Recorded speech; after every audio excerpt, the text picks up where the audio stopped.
പിന്നെ എനിക്ക് ഏറ്റവും ഭയപ്പാടുണ്ടാക്കുന്ന ഒരു കാര്യം എന്ന് പറയുന്നത്, സൃഷ്ടിക്കുന്ന ഒരു മഹത്തായ പ്രോസസ്സിനെ നിങ്ങൾ എല്ലാവരും കൂടെ ചേർന്ന് ഭയത്തിന്റെ ഒരു പ്രോസസ്സാക്കി മാറ്റിയിരിക്കുകയാണ്. ഒരു കാലത്ത് അമ്മയാകാൻ കൊതിച്ചിരുന്ന സ്ത്രീകളിൽ നിന്നും ഇന്ന് അമ്മയാകാൻ ഭയപ്പെടുന്ന ഒരു സ്ത്രീകളിലേക്ക് നിങ്ങൾ സഞ്ചരിപ്പിച്ചുകൊണ്ടിരിക്കുകയാണ് സമൂഹത്തെ. ഈ പെൺകുട്ടികൾ എല്ലാവരും കൂടെ ചേർന്ന് സൃഷ്ടിക്കുന്ന പുതിയ മെസ്സേജ്, അല്ലെങ്കിൽ നിങ്ങൾ നൽകുന്ന മെസ്സേജ് എന്താണെന്ന് പോലും എനിക്ക് മനസ്സിലാവുന്നില്ല. ഞാൻ എവിടെയാണ് തിരുത്തേണ്ടതെന്ന് എനിക്ക് മനസ്സിലാകുന്നില്ല.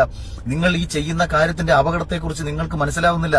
ഈ ഫെമിനിസം ഉയർത്തിപ്പിടിക്കുന്ന സ്ത്രീകൾ പലപ്പോഴും പുച്ഛിക്കുന്നത് വീടിനുള്ളിൽ ഇരിക്കുന്ന അമ്മയാകാൻ വിധിക്കപ്പെട്ട, അല്ലെങ്കിൽ അമ്മയാകാൻ വിധിക്കപ്പെട്ടത് മറ്റാരുടെയോ പ്രേരണയിലാണെന്നും ഭർത്താവിന്റെ പേടിച്ച് കഴിയുന്ന സ്ത്രീകളാണെന്നും ഒക്കെ നിങ്ങൾ ആക്ഷേപിക്കുന്ന ഈ സ്ത്രീകൾ ജന്മം നൽകിയ ഒരു കുഞ്ഞാണ് ഒരു കാലത്ത് രാജ്യത്തിന്റെ പ്രധാനമന്ത്രിയായിട്ടുള്ളത്. ഈ ജന്മം നൽകിയ ഒരു കുഞ്ഞാണ് ഈ രാജ്യത്തെ നിയന്ത്രിച്ചിട്ടുള്ളത്. ഇതുപോലെ ജന്മം നൽകിയ ഒരു കുഞ്ഞാണ് സച്ചിൻ ടെണ്ടുൽക്കറെ പോലെ ലോകത്തിന്റെ നെറുകയിലെത്തിയത്. അതും ജന്മം നൽകിയ ഒരു അമ്മയാണ്. അപ്പൊ ഈ സ്ത്രീ എന്ന് പറയുന്നത് വീടിനുള്ളിൽ ഇരുന്ന് അവൾ ഈ ലോകത്തെ നിയന്ത്രിക്കാൻ ശേഷിയുള്ള ഒരു വ്യക്തി കൂടിയാണ്. അവൾ കുടുംബത്തിലിരുന്ന് ഏറ്റവും മഹത്തായ അവൾ രാജ്യത്തിന് വേണ്ടി, അവൾ സമൂഹത്തിന് വേണ്ടി ചെയ്യുന്ന ഏറ്റവും മഹത്തായ കാര്യങ്ങളിൽ ഒന്നുകൂടിയാണ് അവൾ വളർത്തി വലുതാക്കുന്ന മൂല്യമേറിയ ഒരു മകൻ അല്ലെങ്കിൽ മൂല്യമേറിയ മകൾ എന്ന് പറയുന്നത്.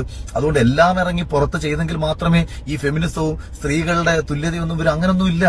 അപ്പൊ നിങ്ങൾ ഇതിനെ ഓരോരുത്തരും ചെയ്യുന്ന ഒരു പ്രോസസ്സിനെ കുറിച്ച് ചിന്തിക്കുക.